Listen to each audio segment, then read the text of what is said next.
Hey guys, this is Bodwin Gaming. This is going to be another King Arthur Legends Rise video. In today's video, we're going to talk about another one of the favor dungeons, and this time we're going to tackle the Hound's favor. Now, I'm specifically making videos on this one, but I'm specifically only making them for like stages 7 or higher, because up until like stage 7, where you start getting yourself the legendary statues, it's pretty much depends, do you have the characters built or not? And you know, that's what's gonna help you push up to the level. So I feel like stage 7 is the most important one to make a video on, but pretty much if you're not quite there to be at stage 7, I guess look at the team that I'm showing today or any other of my favorite dungeon videos and just, you know, just scale it down and pretty much try to cap the same course. So this one I want to say before I jump in stage 7, on stage 6 it was a little bit tricky to beat the boss, in a sense that the first wave I just let it full auto. Just when I got to the boss side of things, I manual, because sometimes the AI for the auto battles is just dumb, and you know, it becomes a bit complicated. So if you have to manual one of the stages like 3 or 6, which are the ones that again have the boss stages, just do that so you can push to the next one. Now let's look at stage 7, what team I'm using. So this is pretty much the team that I used for stage 7. Torin, Bodwin, Claus, and then Urian. Where in this team, Claus isn't really needed, right? This one can be anybody else. But first of all, let me show you the run and how it goes, because I pre-recorded it. This one pretty much works on full auto, and it kind of does the job that I wanted to do, right? I initially just want to get to stage to this stage, right, to stage 7, so I can start farming the legendary statues. But not only that, by farming the legendary statues or by farming the higher stages, you have a chance to drop higher you know, more amounts of the lower ones as well. So obviously your goal is always trying to be to push it further and further. Now, one thing that I did do in this fight is I just selected the Morgan to try and just kill her, like as I go into the fight, and then I let it full auto. It might work even without that. Just the tricky thing is I don't have Urian's build perfectly as I would want him to yet, and I'm gonna explain when I talk about his build why. Because he has a little bit of a quirky kit where he kind of just damages himself too much, and if you don't have enough healing, you know, if he cannot sustain, he might kill himself. You see, he keeps sacrificing a ton of HP when he does that second skill, and that can become tricky and again problematic. He could die. So I guess just to say it now, from my point of view, I guess the ideal one for the sake of stuff like this would be to have Urian in a drain set, right? He does sacrifice HP on the second skill, he heals himself on the third skill, but because he has that counterattack that he puts on the third skill, and you know, that's gonna help him see every time he counterattacks, that would help him heal up. So having a damage drain set would be the ideal situation for him. But again, I'm gonna show you what I currently have, and I'm gonna mention again after that. But you can see that pretty much after I'm past that point, it's you know, after I kill the first one, then I'm gonna slowly go to kill the second one.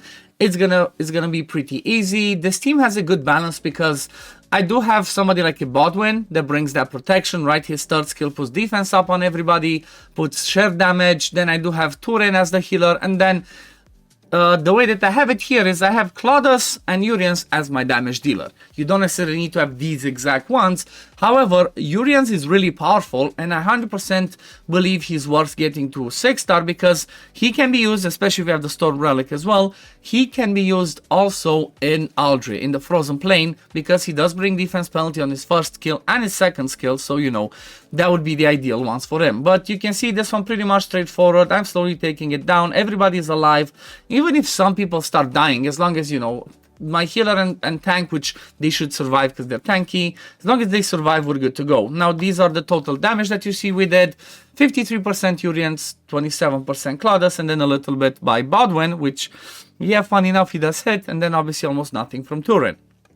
Now, let me just quickly go in. I'm not going to do another run, but I'm going to go in so I can show you the skill orders that I have on this team. So if I click this, go to skill order, you're going to see Claus. I make it Pret as the second skill because this one does an AoE hit with a chance to decrease the attack gauge. So that's the best one that she can do, and that's the one that I'm using. But again, Claus can be whoever. Urian, I left him do whatever. Bodwin left to do whatever. Torin left her to do whatever. Torin has a quirky thing though. You kind of want her to have the Chivalry 1. If you don't have a Chivalry 1, then for Torin you would prioritize third skill and fourth skill to make sure those ones always heal. The reason why I'm saying that is because Torin, on her second skill, she doesn't heal unless you have Chivalry 1, which makes it be night, right? If it is night, then yeah, she's going to be healing. So I guess let's start and have a look and show you what I mean by this. So you can see this one over here grants effect accuracy and defense increase. Then if the weather is night, grants all allies recovery over time. So if it's not night, which again she does it with her Chivalry 1, if you look at it, right, just changes weather to night and rain straight up. So if you have this, then you're gonna use it. If not, you're gonna use the other ones. But let's look at the level. So she is only level 50, 2-star awakened, no skill ups in her passive. Relics, I have the Storm one as the only one that I have for her. 5-star level 40, no skill ups in that one. Then if you look at the equipment that she has, it's gonna be the usual that you're used to. It's gonna be Vigor plus Life, right? It can be Vigor plus whatever. Honestly, the ideal one would be Vigor plus Counterattack, because every time she does her A1, she heals. So that would be the ideal build for her. These are her stats, pretty decent HP, consider she's only 5-star. And then, you know, that's all you care about. Just HP to make her survivable, some attack speed that she heals, Vigor, and then you're good to go. Next one that I have in the team is Bodwin. She has the same thing, Vigor plus Life. Bodwin is all about being tanky, having attack speed, again, some attack speed so he gets his turns to rotate his skills. A little bit of effect accuracy, which I'd prefer to have higher, especially if you're using his Frost Relic, because that one has a chance to land attack decrease, right? So that's where you need accuracy. If you don't use that relic and use a different one, then you don't really care about the effect accuracy. Just make him be tanky, have his passive in there that can help, because this one has a chance to remove abnormal status. This one puts some shields. I do have in Chivalry 3. I do have some skill ups in this one because I use them a lot in other areas. The relic that I used on him was the Frost one. It's not even like high level 34-star, no skill ups in that one, and that's pretty much it. 3-star awaken for Bodwin. Then Chivalry, I do have Chivalry 3 on him because I really liked this one. And if you don't have somebody like a Guinevere, you're 100% going to want him with Chivalry 3, because this one is going to be helpful in stuff like Chrome Kruak, where you're going to not be devoured. The two people that will have this one will not be devoured, and I'm saying two people, that's taking into account that you have this one skilled up, right? If you have this one fully skilled up, it goes on 2 targets. Next one, we have Claus. 5-star, 2-star awakened, 5-star level 50, 2-star awakened, nothing in their passives, no Chivalry on her. Then when it comes to her relic, just the fire one, it's not even 4-star, just a random DPS, right? She's a random DPS, level 30, 3-star, no skill ups in this one. And then equipment, she's, honestly, I just put random gear on her. Like, I'm just noticing now that I pretty much have 3 pieces of crit and 1 of attack, so I should try and swap one of these pieces, right? Should try and look at the helmet, the boot, and then I think the last one was the ring, right? Yep, the ring. Try and look at these ones and try and get an attack one. That's what I should have done to try and complete a set for her, right? But for now, it still works, because again, she's not perfectly built. She did have some gear on her that I put because of testing some stuff. Like, I want to level up for Tarask, but that's going to be for further, and then she's going to get an ideal set. But for now, you see, she's just 3-star gear and just 1 crit rate leveled up. And then these are her total stats. Obviously, there's not much here. Some crit rate, some attack, but she needs a lot more. She's only 5-star. And then the one that I'm really, really happy about, and I really love, honestly, because he has a really fun kit, right? I might have underrated him for not using him yet on my account, but I recently built him for Aldry, and that helps. I should have tried and put I should try to put an orb on him as well. I forgot about that. I forgot that I awakened him to 3-star, and I need to put an orb. So something that either gives us damage or something that gives me effect accuracy or hit accuracy, because obviously he does land a defense penalty. That's why he's so good, right? He has some quirky passes where he gets defense up. Another one where he if he's low HP, he gets this physical enhancement that makes him not die. But he's 6-star, level 56, 3-star awakened.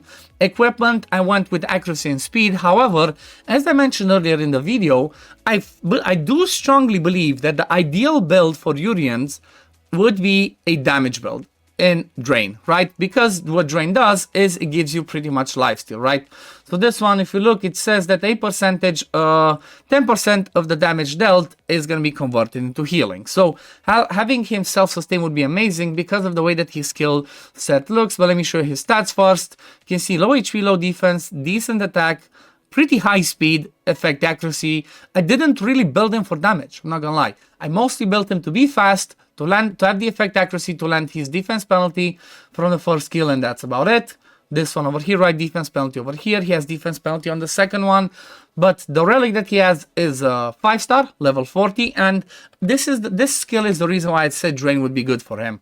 Must sacrifice 25% of max HP to use, and then obviously sacrifices a ton of HP, and then he does really good damage, right? And then he lands defense penalty, does additional damage if the target has lower HP, so he can hit really hard. He can hit really hard, but he's hard to keep alive, right, because of that one. So if you are going to be using this one, 100% a damage build in Drain with some effect accuracy would be the ideal way to go.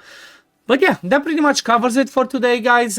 Stage 7, Hound's Favor. This is, again, the ideal spot where you want to start farming, so you have a chance to start getting the legendary statues. It's not a high drop rate, but still, you get a chance to start getting them. Up until you can push to further levels, if you can get to stage 7 for any of the favorite dungeons, that's going to be just perfect. Because, again, you get more of the rare ones and the other ones as well. But yeah, I guess we're gonna leave it at this for today, guys. Thank you all for watching. As always, if you do enjoy my content, don't forget to like this video, subscribe to the channel to see when I upload next, and I'm gonna see you on the next one. Peace, love, take care, everyone. Bye, guys. Fight with honor. Vanquish the wicked, and you may prove worthy of your legacy.